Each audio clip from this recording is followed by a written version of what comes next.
ورحمۃ اللہ وبرکاتہ۔ محترم سامعین کرام اور سامعات،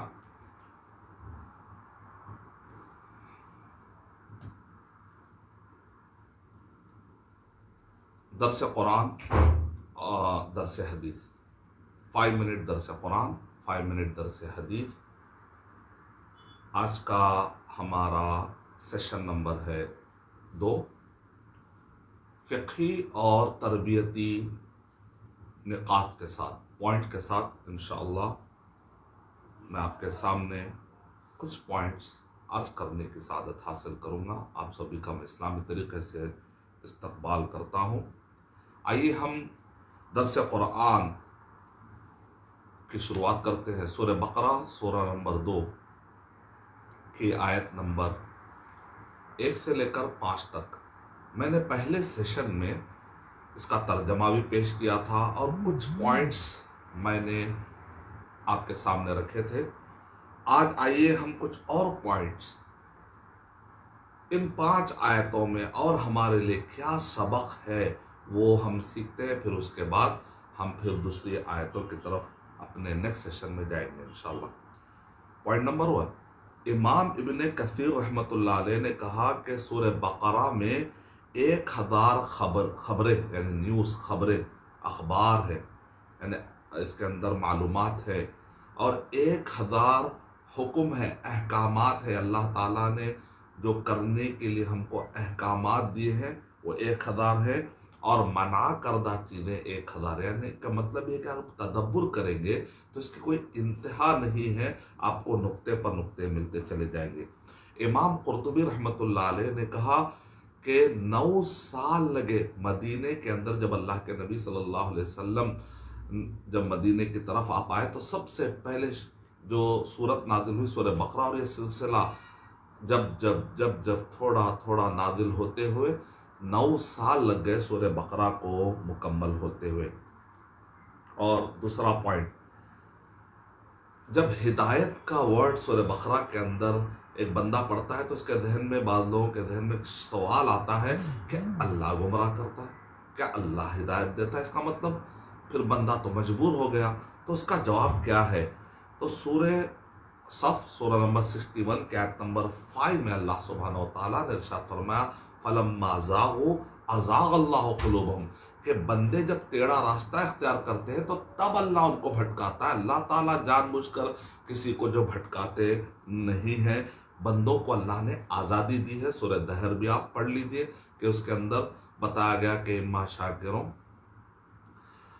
کہ نبتلیہ فجعلناہ سمیعا بصیرا انا ہدیناہ السبیل اما شاکر و اما کفورا۔ سورہ شورى سورہ نمبر 42 کے آیت نمبر 13 کے اندر بھی بتایا گیا وَيَهْدِي إِلَيْهِ مَن يُنِيبُ، جو تڑپ رکھتا ہے اللہ سبحانہ وتعالیٰ اس کو ہدایت دیتے ہیں۔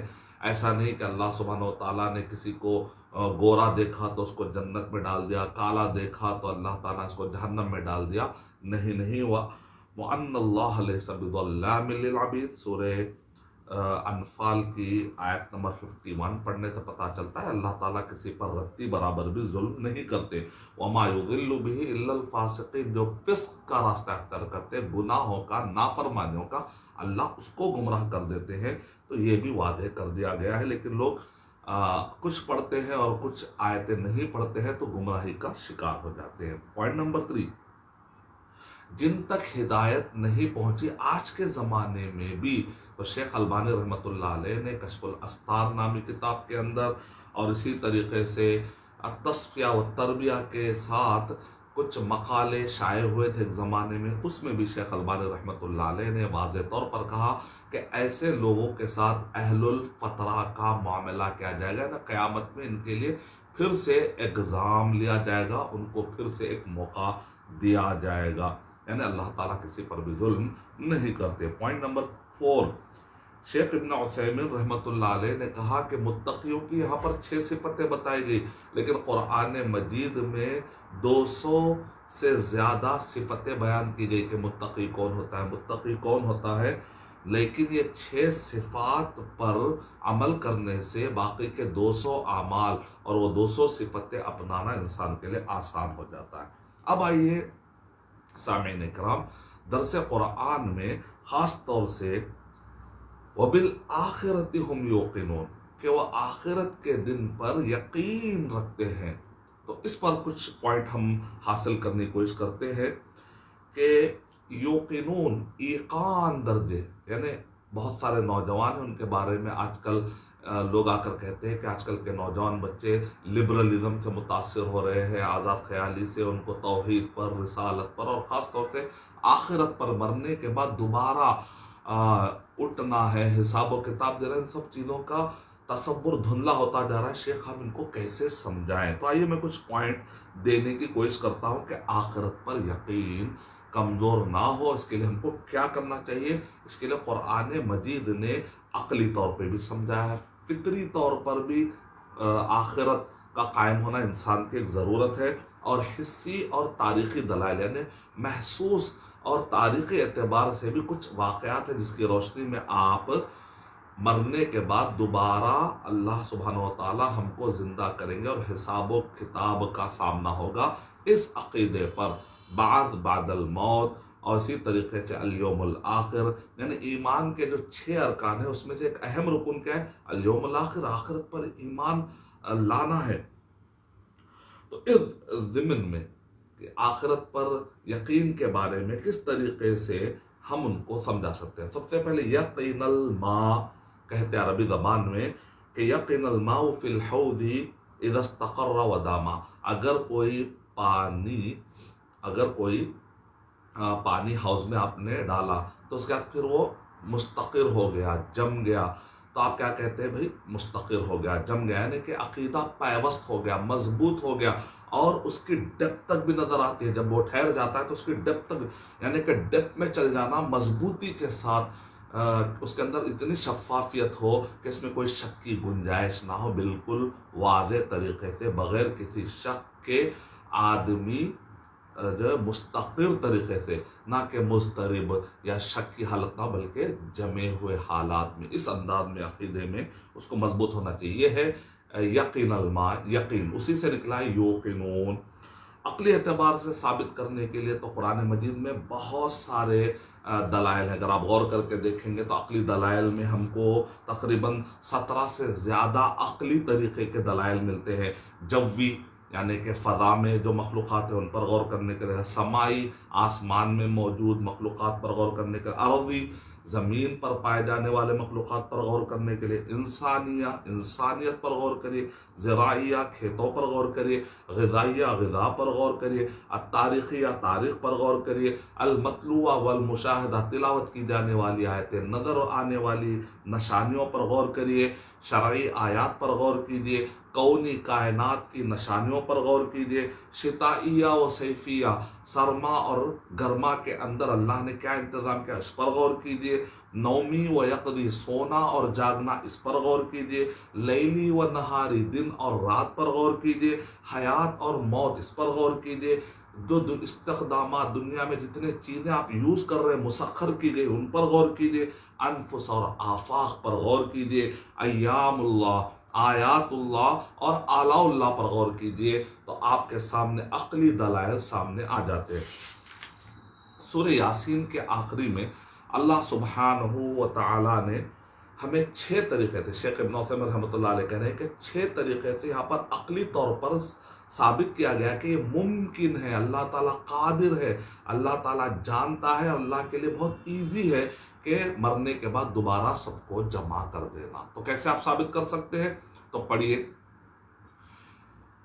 کہ عاص بن وائل نے جب آ کر یہ کہا، خبر سے اس نے ہڈی لائی اور بالکل بھورا بھورا، اور اسی طرح نضر بن حارث کے بارے میں بھی آتا ہے، ولید بن مغیرہ کے بارے میں بھی آتا ہے کہ یہ لوگ مذاق اڑاتے تھے اور کہتے تھے کہ یہ ہڈی جو بوسیدہ جو پاؤڈر ہو گئی ہے، کہ یہ ہڈی واپس آئے گی؟ کیسی باتیں کرتے ہو محمد صلی اللہ علیہ وسلم. یعنی وہ نبی اکرم صلی اللہ علیہ وسلم کو صادق اور امین کچھ تو مانتے تھے، رسول نہیں مانتے تھے، اللہ سبحانہ و تعالیٰ کو مان کر دوسرے بتوں کو وہ لوگ شامل کر دیتے تھے، لیکن آخرت کے بارے میں تو ان کے دماغ میں بات جاتی ہی نہیں تھی. تو قرآن مجید میں ان کا جواب دیا گیا، وَضَرَبَ لَنَا مَثَلًا وَنَسِيَ خَلْقَهُ، وہ ہمارے لیے مثالیں دیتا ہے اور اپنی خلقت یعنی اپنی اوقات بھول گیا. قال من یحیی العظام وہی رمیم، اور کہتا ہے کہ کون ہے جو یہ بھورا بھورا ہونے والی ہڈی کو پھر دوبارہ جمع کرے گا؟ اے اللہ کے نبی صلی اللہ علیہ وسلم ان کو جواب دیجیے، قل یحییھا الذی انشأھا اول مرہ، وہی پیدا کرے گا جس نے پہلی مرتبہ پیدا کیا۔ ایک مرتبہ ایک چیز آ جانے کے بعد دوبارہ اس جیسی لانا کیا مشکل ہے؟ پہلی مرتبہ کمپیوٹر ایجاد کرنا مشکل تھا، اس کے بعد اس کے کاپیز لانا کیا مشکل ہے؟ ایک مرتبہ شاعری کر کے پیپر پہ آپ لکھتے ہیں، پھر اس کے بعد اس کے ہزاروں کاپیز بن جاتے ہیں۔ تو اصل میں پہلی مرتبہ جب آپ آ گئے، وجود آپ کا آ گیا، تو دوبارہ اس وجود کو لانا اللہ کے لیے کیا مشکل ہے؟ پہلی عقلی دلیل، قل یحییھا الذی انشأھا اول مرہ وہو بکل خلق علیم۔ یہ دوسری دلیل ہے کہ اللہ تعالیٰ ہر مخلوق کو اللہ تعالیٰ جانتے ہیں، وہو بکل خلق علیم۔ اور الذی جعل لکم من الشجر الاخضر نارا فاذا انتم منہ توقدون، اللہ تعالیٰ کی قوت دیکھے، طاقت دیکھے کہ اس نے تمہارے لیے ایک درخت بنا جس سے تم آگ بھڑکا لیتے ہو۔ یعنی دیکھنے میں تو ہرا بھرا یہ درخت ہے، لیکن اس کے بعد دیکھتے ہیں اس سے آگ کون نکل رہا ہے؟ یعنی اللہ تعالیٰ کو طاقت ہے اس بات کی کہ ایسے درخت کو پیدا کرے اور ایسی چیز لائے۔ جیسا کہ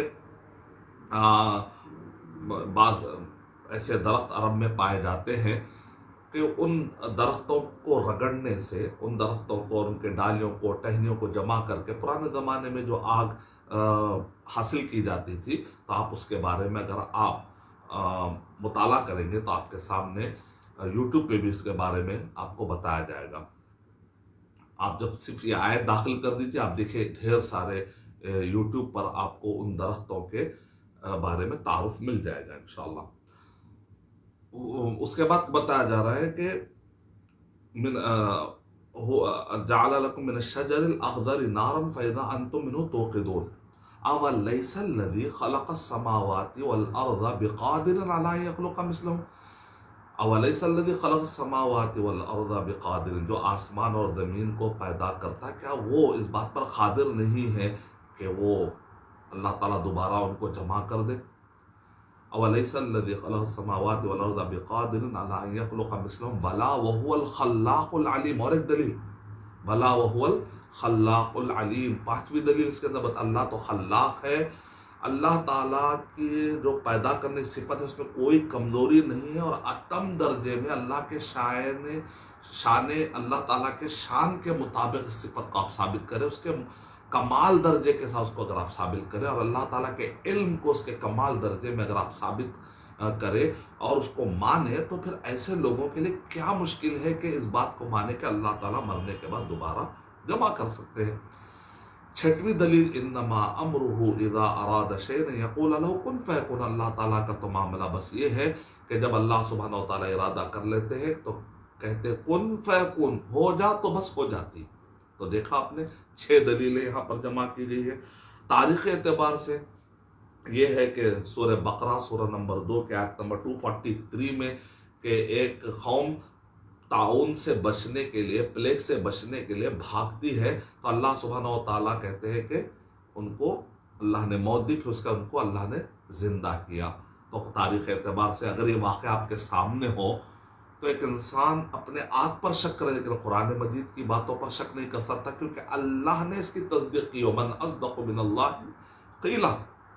تو اللہ سبحانہ و تعالیٰ کے اس کلام میں اس سے بڑھ کر سچی بات اور کیا ہو سکتی ہے؟ سورہ بقرہ سورہ نمبر 2 کے آیت نمبر 259 یا 260 اگر آپ پڑھتے ہیں تو اس کے اندر ابراہیم علیہ السلام کا واقعہ ہے کہ جہاں پر پرندوں کو مرنے کے بعد ان کو دکھایا گیا کہ وہ کیسے زندہ ہو رہے ہیں۔ تو کیا یہ واقعہ تاریخ اعتبار سے دوبارہ زندہ ہونے کی بات کو اور اس کے امکان کو سمجھنے کے لیے کافی نہیں ہے؟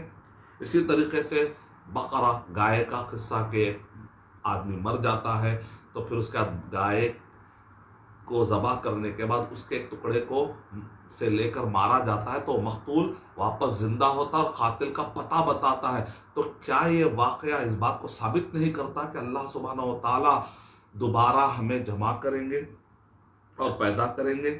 اسی طرح اوکلذی مر علی قریۃ، اس پر بھی آپ غور کریے، اس آیت الکرسی کے بعد سورہ بقرہ سورہ نمبر 2 کے آیت نمبر 255 255 256 257 258 لگاتار اس کے اندر ہی بتایا گیا ہے کہ ایک شخص کو اللہ سبحانہ و تعالیٰ نے مارنے کے بعد کیسے جلا. اس پر آپ غور کیجیے. سورہ کہف اس پر بھی غور کیجیے کہ کتنے سال اللہ تعالیٰ نے ان کو سلائے رکھا. اس کے بعد اللہ تعالیٰ نے ان کو اٹھایا. یہ سب واقعات پر غور کرتے ہوئے شیخ ابن عثیمین رحمۃ اللہ علیہ نے کہا کہ تاریخی واقعات ہے اور ایک طرف جو ہے امکانی عقل کو اپیل کرنے والی وہ 6 نقطے جو سورہ یاسین میں ہے. اور خاص طور سے یہ بھی پوائنٹ علماء اکرام نے بتایا کہ آخرت انسان کی فطری ضرورت ہے. یعنی ایک انسان دنیا میں مظلوم ہے, وہ کہتا ہے کہ ایسا دن آنا چاہیے جہاں پر ظالم کو سزا ملے اور میرا حق ملے. اور اسی طرح ایک انسان اچھائی کرتا ہے کہتا ہے کوئی میرے اچھائی کی قدر نہیں کر رہا ہے. ایک دن آنا چاہیے جہاں پر میرے اچھائیوں کا مجھے ریوارڈ ملے, جہاں پر مجھے انعام ملے. تو اس لحاظ سے انسان کی یہ ضرورت بھی ہے, امکان ممکن بھی ہے. اللہ تعالیٰ قادر ہے, اللہ تعالیٰ علیم ہے. تاریخ اعتبار سے بھی اس کے شواہد موجود ہے. ان سب سے ثابت ہوتا ہے وَبِالْآخِرَةِ هُمْ يُوقِنُونَ کہ جو سچے مومن ہوتے ہیں وہ آخرت پر یقین رکھتے ہیں, اس میں ذرا برابر بھی شک نہیں کرتے. اب آئیے ہم چلتے ہیں درس حدیث کی طرف. درس حدیث میں نے صحیح بخاری کی پہلی حدیث سے چند نقطے میں نے پہلے سیشن میں پہلے قسم میں بیان میں نے کی تھی. آئیے کچھ اور نقطے ہم لیتے ہیں. نمبر 1 الحمیدی, یعنی پہلے جو راوی ہیں وہ ہے الحمیدی. امام بخاری رحمۃ اللہ علیہ کے استاذ. تو آپ دیکھیں امام بخاری رحمۃ اللہ علیہ نے اپنے یہ استاذ کی حدیث سے انہوں نے شروعات کی. اور مسند الحمیدی آپ جانتے ہیں, مسند احمد بن حنبل, موطا, یعنی کہ میں نے 3 مثالیں دی ہیں, مسند الحمیدی, مسند امام احمد بن حنبل اور موطا, یعنی کہ حدیث کی کتاب. اس سے کیا پتہ چلا کہ صحیح بخاری سے پہلے بھی لکھنے کا رواج تھا. جو لوگ بیجا اعتراض کرتے ہیں کہ امام بخاری رحمۃ اللہ علیہ بہت بعد میں آئے, اس سے پہلے لکھنے کا رواج نہیں تھا, اور لوگوں کو گمراہ کرنے کی کوشش کرتے ہیں, بہت کتابوں کے نام لیے جا سکتے ہیں. سننا قبل التدوین اگر آپ کتاب پڑھیں گے تو اس کے اندر خطیب عجاج الخطیب کی کتاب ہے, اور بھی بہت سارے ہیں. مصطفیٰ العاظمی دراسات فی الحدیث النبوی, اور شیخ اکرم ضیاء العمری نے تو بحوث فی السنہ المشرقہ, یہ کتابیں اگر آپ پڑھیں گے تو آپ کو روز روشن کی طرح آیا ہو جائے گا کہ لکھنے کا مضبوط رواج موجود تھا. جیسا قرآن مجید کے جمع اور تدوین کا موجود تھا رواج, ویسے بھی الحمدللہ حدیث کے بھی تدوین کا, تالیف کا, تقیید کا, تدوین کا, جمع کرنے کا, یہاں تک کہ بعد میں تصنیف کا, ابواب کے ساتھ تصنیف کرنے کا رواج تو بعد میں بہت زیادہ ہو گیا. پوائنٹ نمبر 2, اس کے اندر امام ابن المہدی رحمۃ اللہ علیہ کہتے ہیں جس طرح سورہ کے شروع میں بسم اللہ الرحمن الرحیم ہے, ویسا ہر باب کے شروع میں انما الاعمال بالنیات کی حدیث اگر میں لکھ دوں, اگر میرے بس میں ہوتا تو میں ہر باب کے شروع میں یہ حدیث لکھ دیتا. یعنی عمل معتبر ہوگا, انما الاعمال بالنیات, عمل اس وقت پر معتبر ہوگا جبکہ نیت صحیح ہو. اگر نیت میں کھوٹ ہے, نیت میں ریاکاری ہے, اور نیت خالص اللہ سبحانہ و تعالیٰ کے لیے نہیں ہے, تو پھر وہ عمل منہ پر مار دیا جائے گا. تو اسی لیے کہتے ہیں ایمان کے بعد مومن کو 2 فکریں ہوتی ہے. ایک یہ کہ اس کا عمل خالص اللہ سبحانہ و تعالیٰ کے لیے ہو, اور محمد صلی اللہ علیہ وسلم کے بتلائے ہوئے طریقے کے مطابق ہو. نمبر 3 ریاکاری سے پاک ہونا ضروری ہے عمل صالح, اور بدعت سے پاک ہونا ضروری ہے عمل صالح. پوائنٹ نمبر 4 یعنی اخلاص, یعنی خالص اللہ کے لیے کرے. اتباع یعنی محمد صلی اللہ علیہ وسلم کے طریقے کے مطابق کرے. 5واں نقطہ یہ ہے کہ نیت کرتے ہی نیک عمل کی, آپ نیت کرتے ہی نیکی شروع ہو جاتی ہے. اگر آپ وہ نیت کے بعد عمل بھی کر دیں تو پھر یہ 10 گنا بڑھا کر آپ کو ثواب دیا جائے گا. لیکن برائی کا معاملہ یہ ہے کہ آپ نیت کرتے ہیں تو گناہ نہیں ملتا جب تک کہ آپ وہ برائی نہ کرے. یا اللہ سبحانہ و تعالیٰ کی طرف سے کتنی بڑی ہمارے لیے رحمت ہے, آپ اندازہ لگائیے. پوائنٹ نمبر 6 کہ نیت کی اہمیت کا اندازہ لگائیے کہ ان الرجل لینصرف، ایک آدمی نماز پڑھ کر نکلتا ہے. لوگ مسجد میں کئی لوگ ہوتے ہیں نماز پڑھ کر نکلتے ہیں. وما کتب له الا عشر صلاتها، عشر صلاته یعنی کہ کسی کو 10واں حصہ ثواب ملتا ہے، تسعها کسی کو 9واں، ثمنها کسی کو 8واں، سبعها کسی کو 7واں، سدسها کسی کو 6واں، خمسها کسی کو 5واں، ربعها کسی کو 4واں، ثلثها کسی کو 3واں، نصفها کسی کو آدھا. یہ حدیث صحیح سنن نبی داؤد حدیث نمبر 796 میں ہے. یعنی مطلب یہ ہے کہ کسی ہر ایک کی نیت اور اس کے طریقے اور اس کے تعلق باللہ کے حساب سے دیکھیں کتنا اجر الگ الگ ہو رہا ہے. تو نیت ہمیشہ خالص کرنا چاہیے اور پورے خشوع اور خضوع کے ساتھ نماز کے ارکان بجا لانا چاہیے. پوائنٹ نمبر 7، ہجرت. بعض لوگ کہتے ہیں کہ بھئی ہم تو ہجرت نہیں کر رہے، مقام نہیں چھوڑ رہے، لیکن گناہوں کو چھوڑنا بھی ہجرت ہے. پوائنٹ نمبر 8، نیت میں فطور یا ریاکاری ہو تو شہادت، صدقہ اور علم کی جو آپ خدمت کرتے ہیں دن رات، یہ سب منہ پر مار دیے جائیں گے. صحیح مسلم حدیث نمبر 1905. فقہ نقاط کی اگر ہم بات کریں گے تو نمبر 1، نیت مقدم ہوتی ہے عمل پر. ایک آدمی نے زکوٰۃ نہیں نکالی، رات میں آیا چور نے چوری کر لی، اب وہ آدمی کہتا ہے اللہ تو آپ اس کو زکوٰۃ شمار کر لیجئے، نہیں چلے گا، کیونکہ یہاں پر عمل پہلے ہوا، نیت بعد میں ہو رہی. تو پہلے کیا ہونا چاہیے تھا؟ نیت. پوائنٹ نمبر 2، فقہی اعتبار سے اگر اس حدیث پر غور کریں گے تو ایک آدمی قسم کھاتا ہے تکیہ کلام واللہ واللہ واللہ، لیکن ایک آدمی قسم کھاتا ہے پورے عزم پختہ ارادے کے ساتھ. تو دونوں میں فرق کیا گیا؟ ایک یمین لغو ہے، یعنی اس نے کہہ دیا قسم کھا لی لیکن کوئی نیت نہیں تھی، بس واللہ تکیہ کلام کی طرح. تو یہ جو قسم ہے یہ شمار نہیں کی جاتی، کاؤنٹ نہیں کی جاتی، لیکن وہ نیت جس کو بما عقدتم الایمان کہا گیا سورہ مائدہ سورہ نمبر 5 آیت نمبر 89، کہ وہاں پر جو بالجزم نیت عزم کے ساتھ، پکے ارادے کے ساتھ، عزم مسمى کے ساتھ جو آپ قسم کھاتے ہیں وہ شمار کی جاتی ہے. اس لیے یمین لغو اور یمین اصل یا یمین موثق ایسا فرق آپ کو ملے گا فقہی کتابوں میں. پوائنٹ نمبر 3، ایک آدمی نے لکھا، ای میل لکھا یا فون پر اس نے لکھا اور اس کے اندر اس نے طلاق کا ورڈ بھی استعمال کیا. تو کیا طلاق پڑتی ہے نہیں پڑتی؟ تو کہتے ہیں کہ ابن تیمیہ رحمۃ اللہ علیہ نے اور دیگر فقہاء کرام نے کہا کہ اگر اس نے لکھ کر طلاق بھیجی ہے اور اس نے زبان سے نہیں کہا تو اس کو طلاق صریح نہیں کہتے بلکہ اس کو کنایت والی طلاق کہتے ہیں. یہاں پر اس کی نیت پوچھی جائے گی. اگر وہ لکھتے وقت پر اس کی نیت دھمکی دینا تھا تو پھر وہ دھمکی شمار ہوگی. اگر وہ لکھتے وقت پر اس کی نیت طلاق کی تھی تو تب طلاق پڑے گی. دیکھا آپ نے، نیت سے طلاق کے مسائل میں ہو، نماز کے مسائل میں ہو، روزے کے مسائل میں ہو، یعنی جیسا کہ امام شافعی رحمۃ اللہ علیہ نے کہا کہ 70 فقہ کے بڑے بڑے ابواب، ہر باب میں پھر کئی مسائل ہوتے ہیں، یہ مسئلے میں حل کر سکتا ہوں صرف انما الاعمال بالنیات سے. تو بڑی اہم اور عظیم حدیث ہے. پوائنٹ نمبر 4 کہ نیت اور تلفظ میں فرق کرنا ضروری ہے. بعض لوگ کیا کرتے ہیں زبان سے نیت نہیں ہوتی، اس کو تلفظ کہتے ہیں. ایک آدمی کہہ رہے ہیں کہ میں ناک سے دیکھ رہا ہوں، تو نہیں ہوتا، آنکھ سے دیکھتا ہے.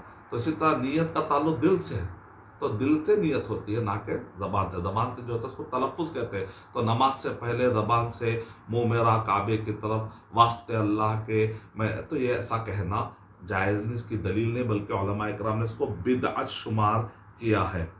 پوائنٹ نمبر 5 کہ فرض روزے کی جو نیت ہوتی ہے وہ رات میں ہوتی ہے، لیکن اگر نفل روزہ ہے، ایک آدمی فجر کے بعد بھی اگر وہ کھانا کھایا پیا نہیں، اچانک اس کو خیال آتا ہے کہ چلو میں روزہ رکھ ہی لیتا ہوں، تو نفل روزے کی جو نیت ہے سٹارٹ ہوتی ہے دل سے. اس نے جو ارادہ کیا دن میں اس نے ارادہ کیا تو جائز ہے، لیکن فرض کے لیے ایسا نہیں چلے گا. پہلے انہیں رات میں ہی اس کی نیت ہونا ضروری ہے اور اس کے خلاف نیت توڑنے والی کوئی چیز ثابت نہیں ہونا چاہیے. اور اسی طریقے سے